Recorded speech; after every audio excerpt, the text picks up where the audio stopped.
Hey guys, it's Steph. Welcome to the Cantina. This is a live stream right now because I didn't feel like making a video. You guys know the rules. No droids, no bounty hunters, no Raylos, no Ray Nobodies, no Disney fans of any kind.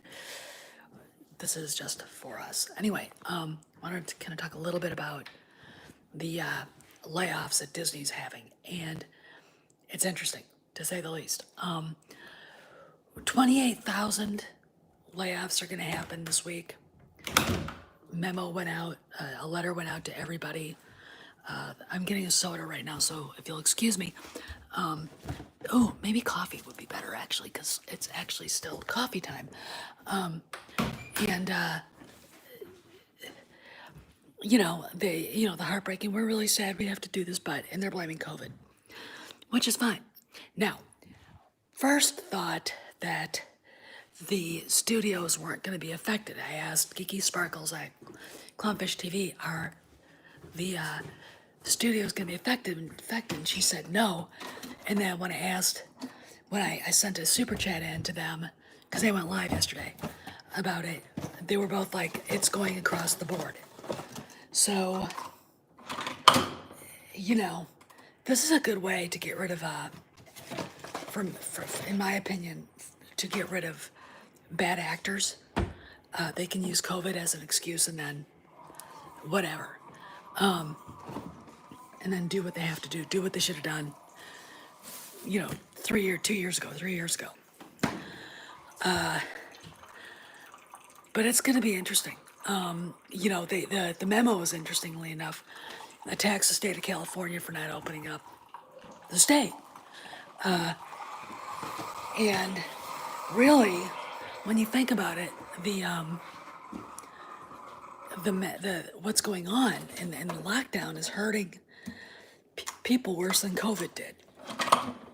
And that's truth. That's the bottom line. It really, really is. So Disney has a point. But I look at this as, like I said, an opportunity for JPEG to get rid of bad actors, to get rid of dead wood that's not been earning any money. And, we all know that Lucasfilm, for all intents and purposes, hasn't even come close to breaking even from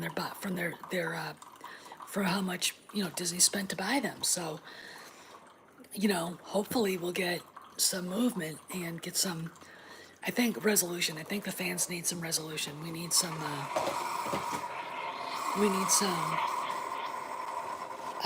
yeah, it's my coffee. We need somebody to say, yeah, this is happening. You know what I'm saying? So anyway, I'm very keen on watching what's going on. Now, as far as like the people that work in the parks that are getting laid off, I feel bad for them. But again, blame Gavin Newsom. Disneyland not being allowed to open. Disney World's even gonna have layoffs, and it's all because people don't want to travel right now. They don't want to, do really anything right now. So because again, there's enough people who are believing the fear porn that they'll just do whatever they can and want to get away from the COVID, and they're like this right now. And a lot of people are like this with their money. Interesting though, with all these layoffs, and this is anecdotal evidence, that there are companies hiring, Target's hiring, Sheetz is hiring, all these other people.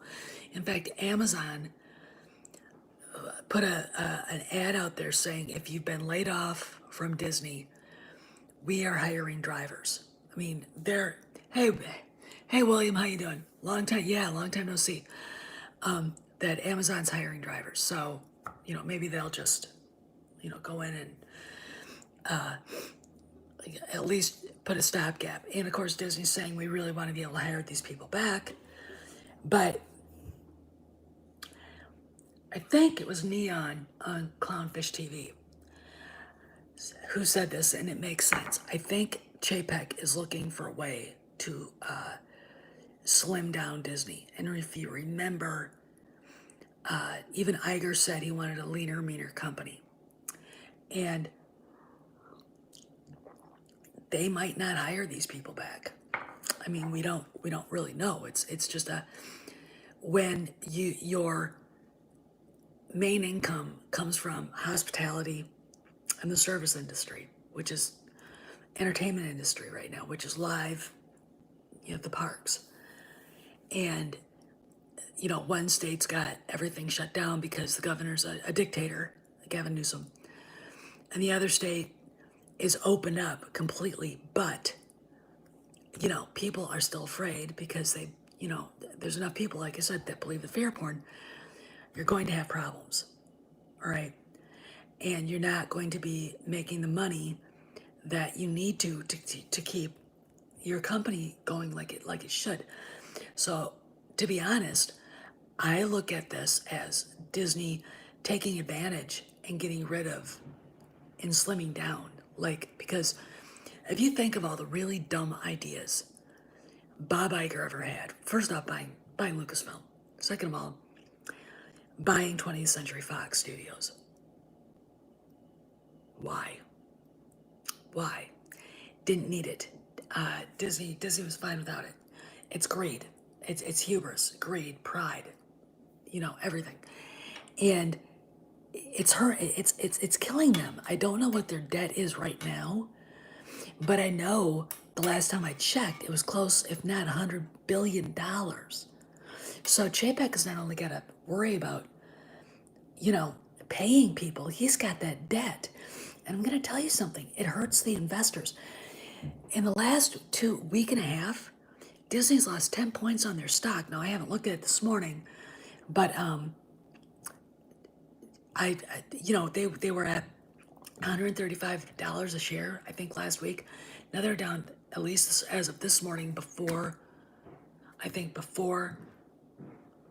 the Dow opened, they were down 123. So that's like 11, 12 points.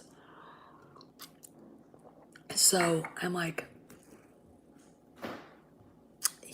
he's got to worry about that. I mean, do I believe it when Doomcock said that memo went out saying that, basically reiterating the fact that Disney's a for-profit company? Yes, I do.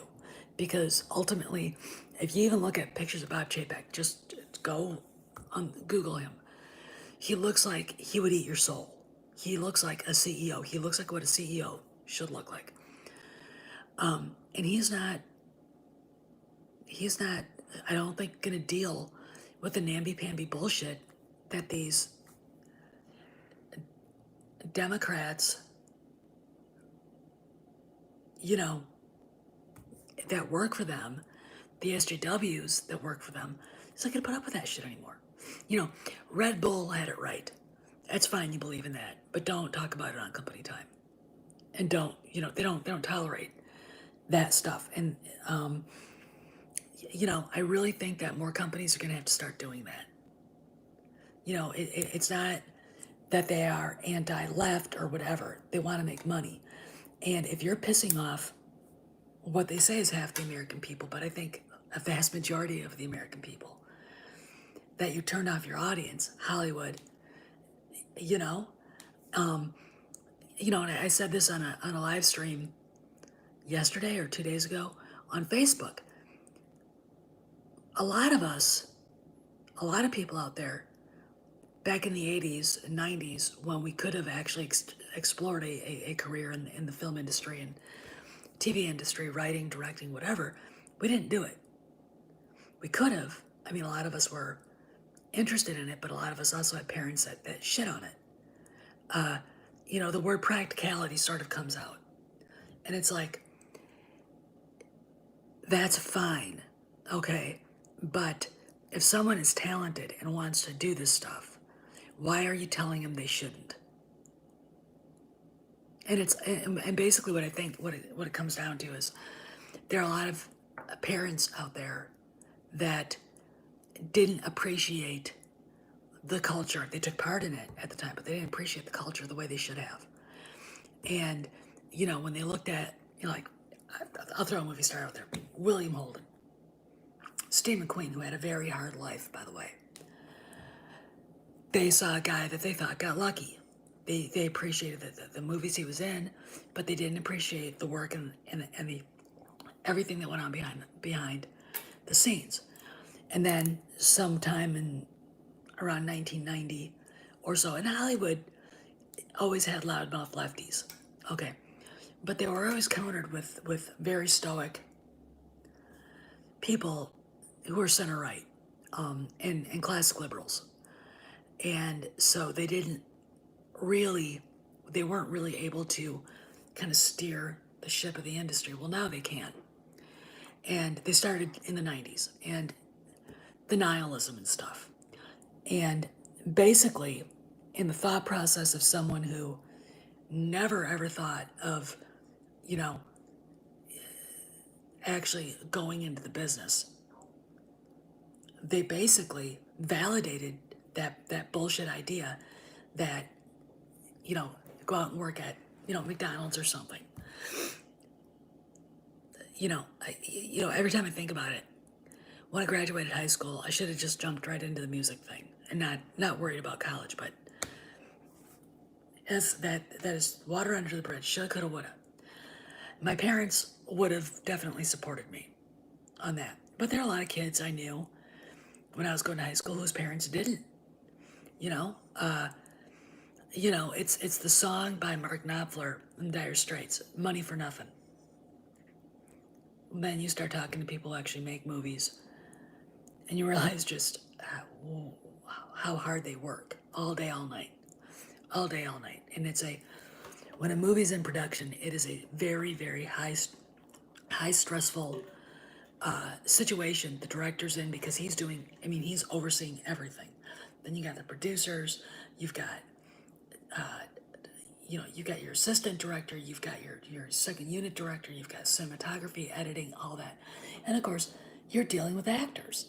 And, for the most part, actors they go out, do their job, and are very happy to get work. Nick Searcy, he's he takes a role and he runs with it. Jim Caviezel, all these guys. But then there are actors who are kind of a pain in the ass and believe their own bullshit, and that's part of it. So you got to deal with a lot of personalities. And I just go, you don't think that's hard work? You don't think, hey, Maze, you don't think that Steven Spielberg and John Ford weren't pulling their hair out at times?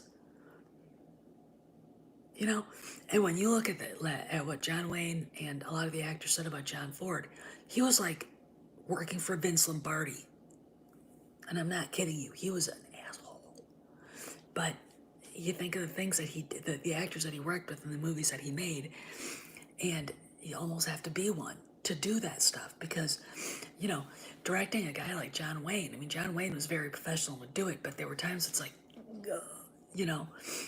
and even, when you think about George Lucas working with Harrison Ford, who's not difficult, but he has his own mind and likes to collaborate. And Lucas had a problem too. He wanted something done a different way. Ford saw it a different way. Larry Kasdan not helping at all, the writer. And, Lucas is, even as a producer, was like, so when you have someone saying, oh, they just do that, it's like, you do that then. You go out and do that then. You go out, get a script that's worthy of being seen on screen. Get actors that are good enough to be in the movie. Then you assemble your second unit, get your deputy assistant director, your second unit director, your cinematographer, your editors, all the rest of the stuff, and all the little, the crew, the grips, the gaff, the other, the guys that do the setup, the sets and everything. And you tell me how easy it is, and I'll just sit back and go, because I got friends who are directors. They love it, but the stress is unbelievable. So, and then we're told, hey, what do they do? What does he do all the time but just pretend to be other people? Well, you get up at 4 a.m, you go in for makeup, and then you sit around and wait till your time is called. And then you have to hit every mark if you're an actor. And you have to, and then if the director's like Stanley Kubrick, you're doing 57 million takes. That's not easy. That's like stress on steroids, because it's like, can we just get this over with? All right. So, but that's the problem. But that's what happened. And the people that got involved in the industry now, you look at, a lot of like the novelists and the script writers. I don't look at John Kasdan as being a screenwriter. I look at him as being an activist. I don't look at Claudia Gray being a novelist. She's an activist. Justina Ireland is a BLM racist activist. Daniel Jose Older is a racist, a left-wing SJW racist. Okay, Chuck Wendig, he's the king. He's their king. Then you look at, who's working for these studios. Pablo Hidalgo, Red Diaper Baby. Daddy was a Chilean runaway from Pinochet. All right, so, I just go, we let it happen. This is our culture, and we let it happen. And they do have issues, Maze, you're right. I mean, they're... Oh, yeah, Ireland, I mean, we're right now, if you're not familiar with who Justina Ireland is a novelist, a young adult novelist, I think, and she wrote, I can't remember the first novel she wrote for Lucasfilm, but she's in the process of getting her High Republic thing done. She's part of that group, and her claim to fame is she was literally, quote unquote, stuck in Montana. I want to be stuck in Montana. Okay. And she's whining about too many white people, and she's bitching about the people in general.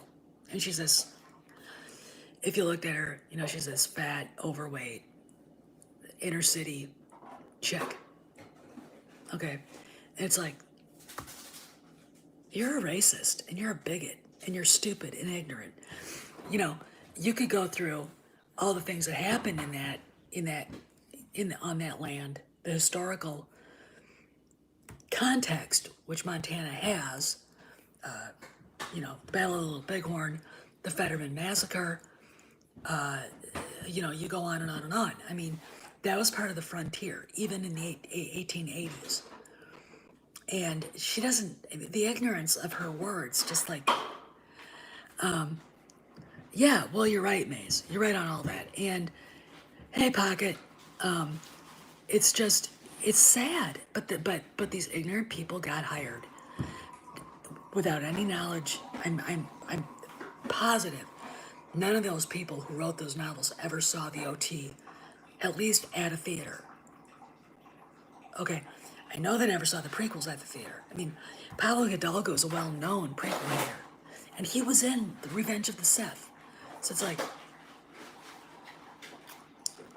and he alone, because they don't look at their jobs as something that is really unique and fun to do. They look at it as a way to attack the culture, a way to attack what all of it stands for, and a way to insert their bullshit into it.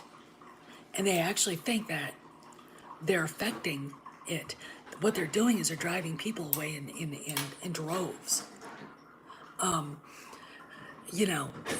Cameron Pasha likes to say that he really believes this, that TLJ was one of those encouraging things that encourages Antifa. And I believe it. I think he's right. I mean, there's no reason not to think that.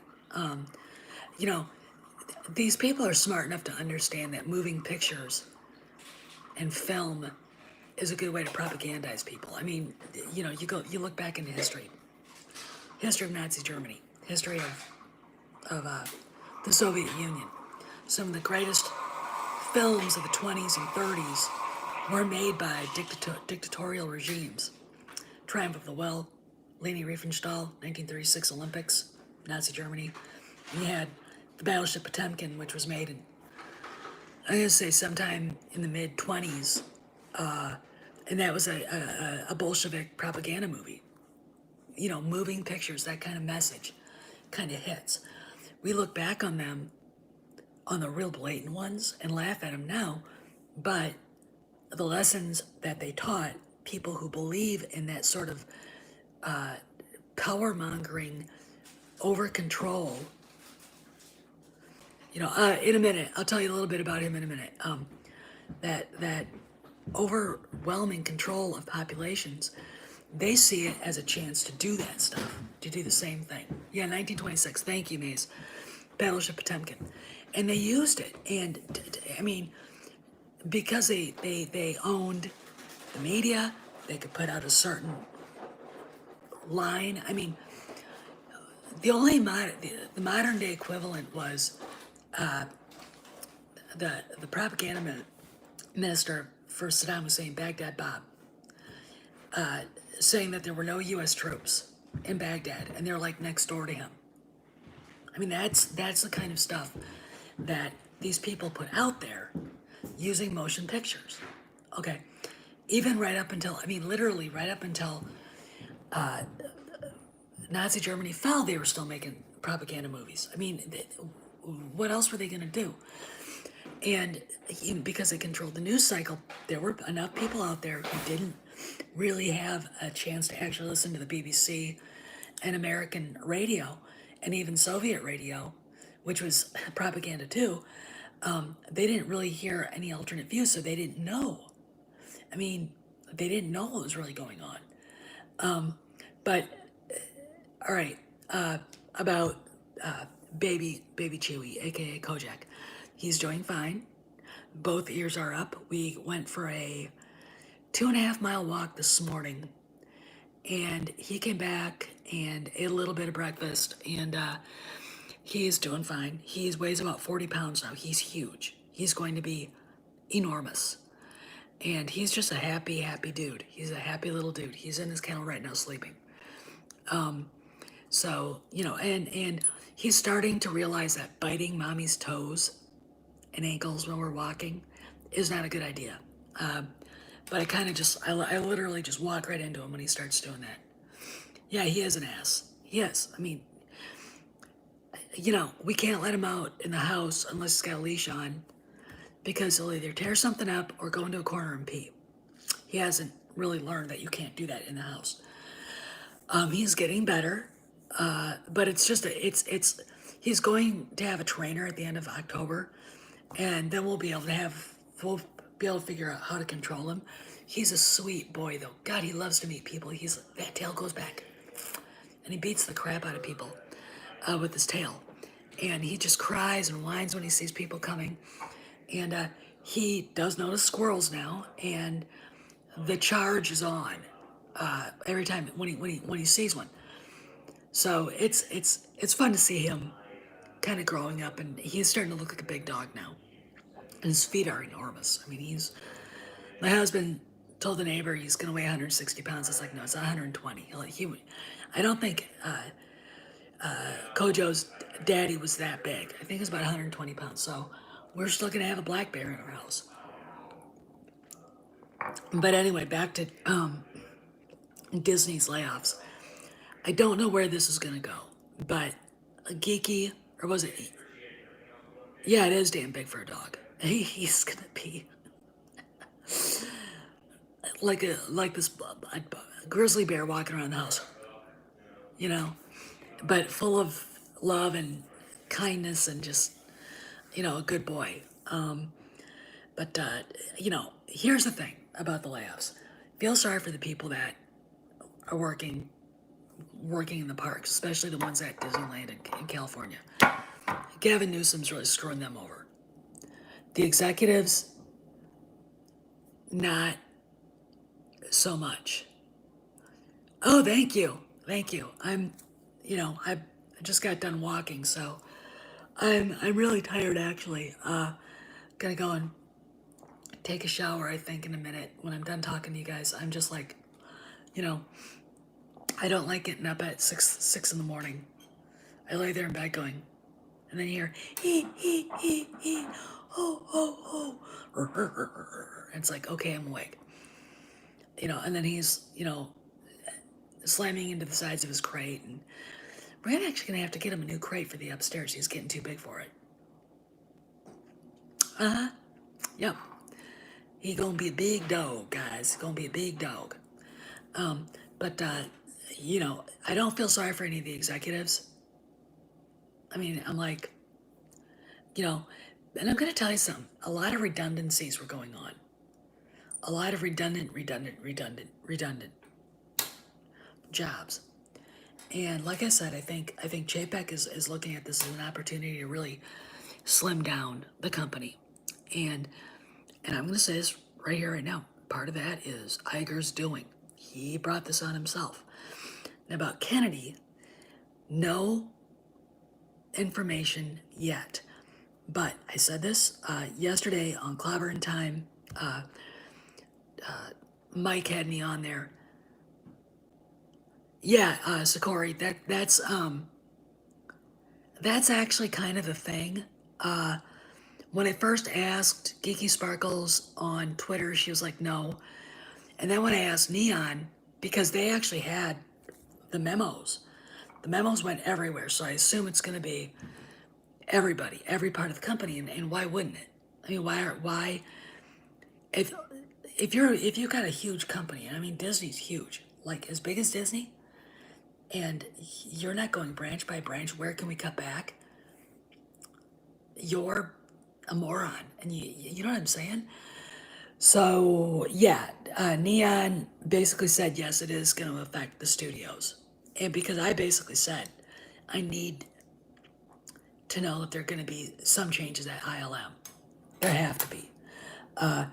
When you've got Hal Hickel shamelessly going on Twitter attacking the fans, I mean, he is the head of animation. I'm sure that you could find someone who could do his job better and cheaper. You know what I'm saying? And what point is a brand manager? Why does ILM need that? Why does Lucasfilm need that? Pablo Hidalgo, why? And what is the point? What is the point of the story group? These are jobs that they're paying a lot of money that they don't need to be paying. See, your biggest costs are manpower. Okay. And this is where, I mean, you're looking at the military, you're looking at whatever. The bigger your military is, the more money you're spending on pay, on health costs, on all that stuff. Same with a publicly traded company like Disney.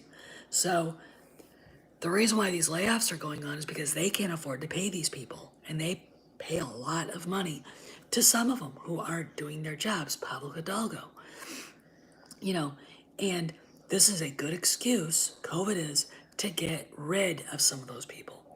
I'm going to say this again. I do believe that JPEG put out that memo saying Disney is a for-profit company and will behave like a for-profit company from here on in. All right. Obviously, Hal Hickel didn't get the message, or he thinks he's untouchable. That's one thing about SJWs, and it doesn't matter if they're in their mid-50s or if they're 15. They think they're bulletproof. They can do anything they want, and nothing's going to happen to them. Okay? But look at Chuck Wendig. He got fired from Marvel. And, he doesn't really get it. There's that great scene in The Patriot, and Baz Taylor actually found it for me so I could use it. I'm going to paraphrase it. What is done in my name reflects upon me.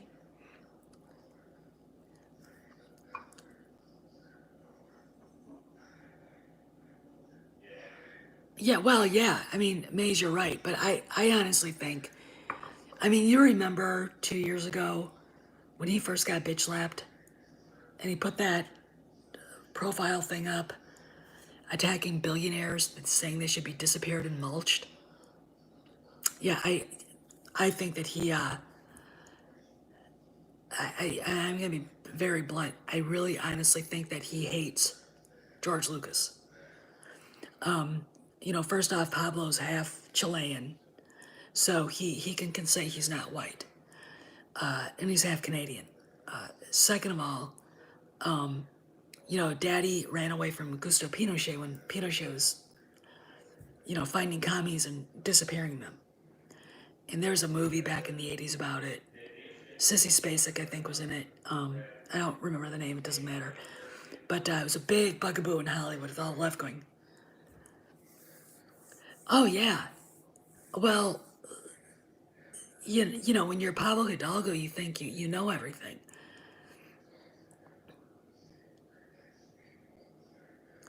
Yeah, Sakori, I just sit back and say, we've got a presidential election to get through. And last night was pretty telling about,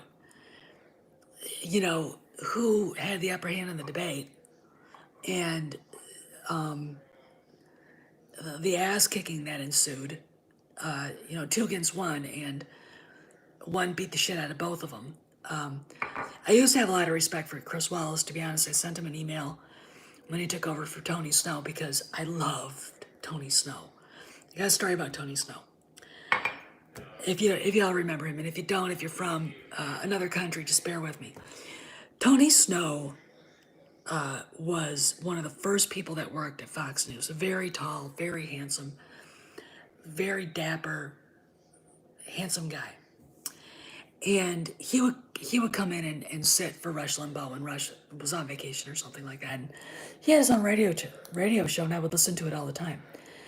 And this was when I was working for Oshrek. I had gotten a job through the Bush administration, working for one of his appointees, and I was a Schedule C appointee. So, and there's a downtown Alexandria, Old Town Alexandria, DC, a Starbucks, and I would go there every day to get either a scone and a coffee or a muffin or whatever. And I wanted to park, but there was a Volkswagen Cabriolet right in the bad spot where I couldn't quite get in there, and I didn't want to put myself in a position to get a ticket because my car would just sort of stop just out enough in the no parking zone for one of those ticket queens to come over and give me a ticket. So I was kind of sitting there going, didn't know what to do. And I see this elegant man walking down the street with this little girl. She's got pigtails. One of those lovely gray overcoats that the people who've made it in DC wear. And he's walking closer and closer, and all of a sudden I realized it was Tony Snow. I drove a black Ford Focus at the time. It was filthy dirty because it was winter and I hadn't gotten washed. This is me. I was sitting in the car. I got lower and lower and lower in the seat till you almost couldn't see me. So he pulls out from behind me and leaves. I pull into the thing. And I walk in and I get my coffee and say hi to the people that work there. And I was like, God, Tony Snow was here, blah, blah, blah. And one of them goes, well, James Carville comes in every day too. I looked at her and said, he's lucky he never runs into me. Because on the back of my car, I had Pray for Our President, which is President Bush being surrounded by President Reagan and President Clinton, or President Reagan and President Lincoln and President Washington. And then I had another one that said, I wish I lived in New York so I could vote against Hillary. And something else that was really kind of a smart ass thing to say. Drove to work, and I've been sitting there getting ready for my day. So I sent an email to Tony Snow's radio show. I get an email back from him. I said, I don't know if you noticed, but the black Ford Focus that was really dirty, that was my car. I was in it. I was hiding because I didn't want you to see me. And he said, oh, that's so funny. It's so delightful. And he said, yes, I did see your bumper stickers. I was like, so yeah, that was my run-in with Tony Snow. But I've had a chance to talk to quite a few of those guys over the years. Kellyanne Conway, Ann Coulter, Steve Forbes, a lot of them. But I never got a chance to talk to Tony. And when he died, it was just, and cancer. I've got a friend who has fought off colon cancer, but he quit his full-time job as a financial advisor, and he's doing that stuff from home now. But he is a badass. I mean, Sheridan is like, you know, but, you know, that was a long time ago. It was before I was dating my husband. He was in Bahrain at the time. And I think it was actually right when the war started in Iraq. So, you know, back in 2003, you know, and that is how it, you know, was. I mean, DC is an interesting place. It is every bit the swamp Hollywood is. And last night it was apparent. But back to Disney. I don't really know what is going to happen. So, like Scory asked, what do we do? And it's like you just sit back and wait for word, I guess. Doomcock has been very quiet. Midnight's Eye just talked a little bit about the what's been going on with Pedro Pascal. And my thing is that it's not really a story. I mean, he's just going to be doing what he did before. I mean, he was barely ever in the suit except I think once in the first season. So, you know, and like people have said, he didn't know he had to wear a mask if he was going to be in the suit the whole time. And think about it. Think about it. So, you know, of course, there's going to be a plot shift away or the plot's going to go in a different direction. You know, and I really think, and there's a rumor about Lucas wanting a Star Wars verse. And if that's the case, I look at this as maybe a chance, as maybe them taking the opportunity to discount the sequel trilogy and to get rid of it. So we'll see. I'm cautiously optimistic. How's that? I'm not one of those people who, you know, just shows up on you know, on one of the bigger channels when they have a live, who goes, well, you know, and just rips on Disney, doesn't listen to anything that anybody's saying, rips on Disney and then leaves. You know, I want Disney to pay some karmic debt for what they did, buying Lucasfilm and then allowing Kennedy to destroy it. But I don't want Disney to go away because Disney is an American brand, a very venerable American brand, and you know, there's a lot of people that are decent, hardworking people that work for that company. So when we talk about Disney, it's not just Bob Iger.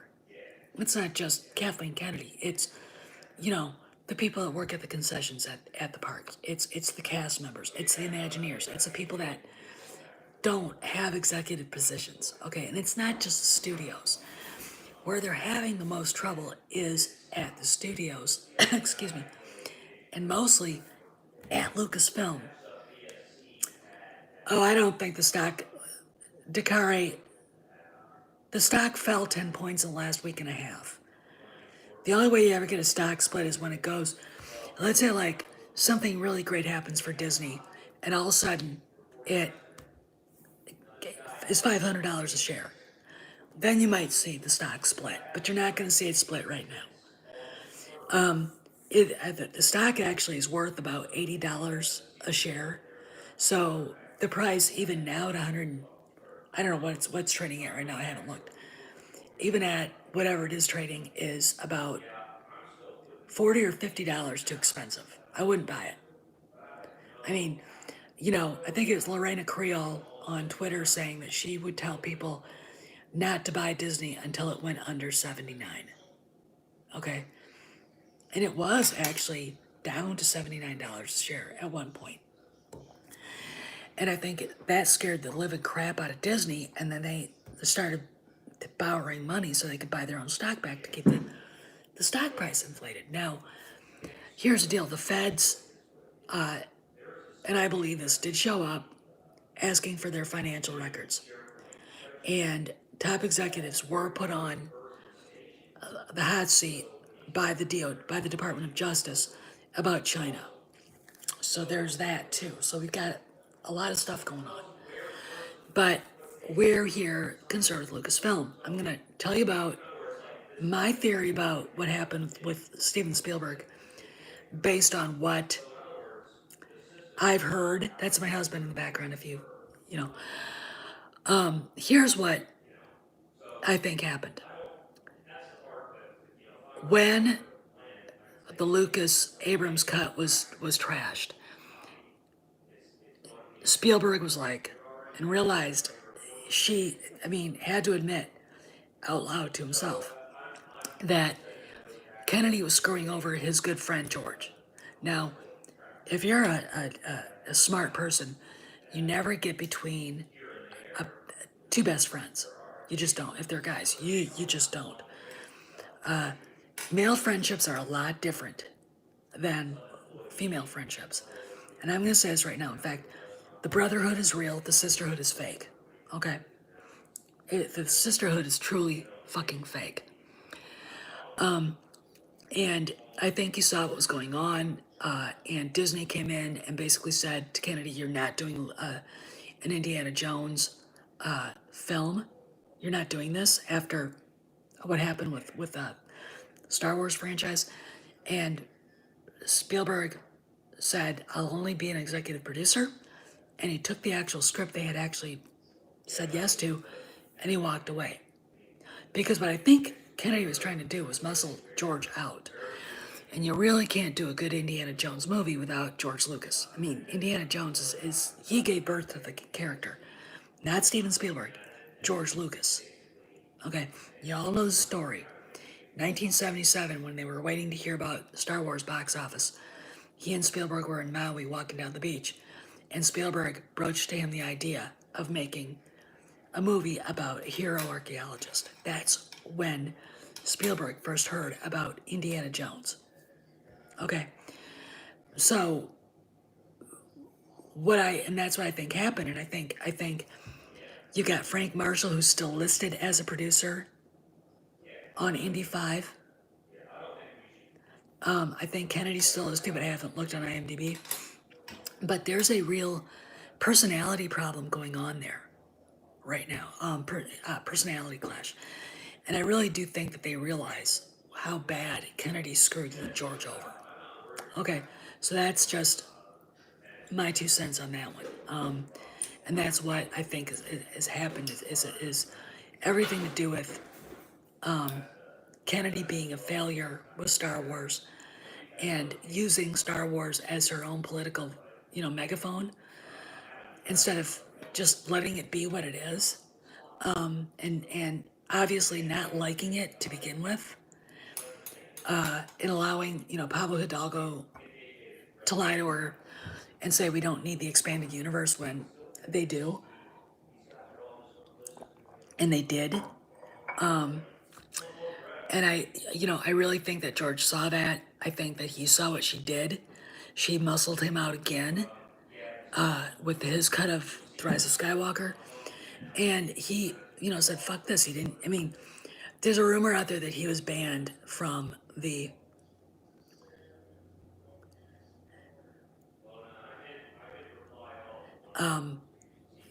the first,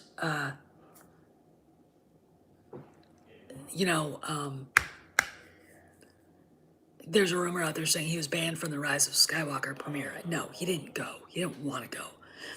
That was a shit movie that he had nothing to do with. They literally took 40% of the movie that he and JJ made and trashed it. Okay, and why would he want to go do that? And that's where the problem ultimately came to fruition with Spielberg and Kennedy. Okay, so there you have it. And what was that? Lawrence, I really don't give a shit if someone said that or not. Why are you telling me this? To me, I'm like, I don't care. People are morons. My live from Saturday when I talked about going to see The Empire Strikes Back, I was so disgusted all over again with Disney and the way they've traded these characters. So you coming in and saying this, you're just trying to do drama, and I don't do drama here. Okay? I mean, so I really could give a fuck about that.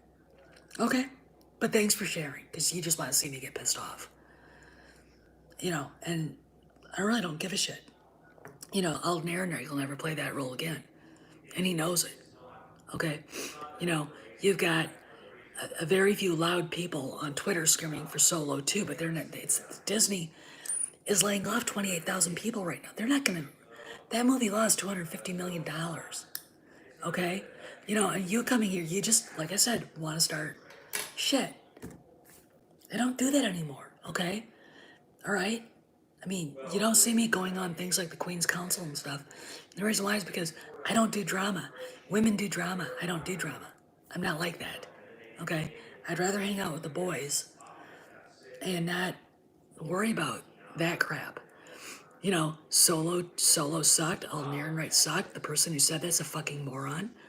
And there you go. And you didn't have to tell me that. Tell me you saw it, that you saw that video just to see me get pissed off. I mean, as far as I'm concerned, anybody bringing that shit up to me can fuck off, okay? There you go. I don't know what my predictions are. I think Mandalorian 2 is going to be interesting. I'm going to watch all the way until the mid-season and see what they... and really, I mean, I'm going to be perfectly blunt right here. I don't like Ahsoka. I don't think she needs to be in any of these. Well, how would we know though, Maze? He's just doing the voice now. So we really don't know. I mean, it's and to me, it's like, I don't really care about Pascal. The interesting thing about it is this. The Grace Randolph's rumor is that he went to Lucasfilm and he still got fired or told to leave the set. Doomcock's rumor was he went to George and had to leave the set. Either way, it doesn't say a whole lot of cool in Kennedy's position right now at Lucasfilm, does it?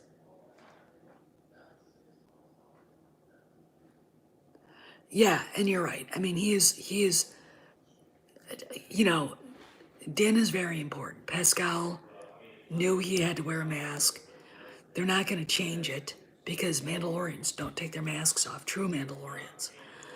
So, I mean, he can go sit in the corner and cry in his coffee. He wants to brand himself. Anybody could play that role. I could play that role, But listen, it was a good morning to hang out with you guys. I gotta go. I'm going to get moving here because I'm gonna get this kitchen kind of tidied up a little bit and get cleaned up and maybe, I don't know, make a dozen cookies or something like that. I'm bored. Finish kind of decorating the front of the porch for fall. And, if something drops this afternoon, because it's what, Tuesday? Something drops about, Lucasfilm. I'll make a video. Maybe I'll go live again. I'll see you guys around. Be good. See you, babies.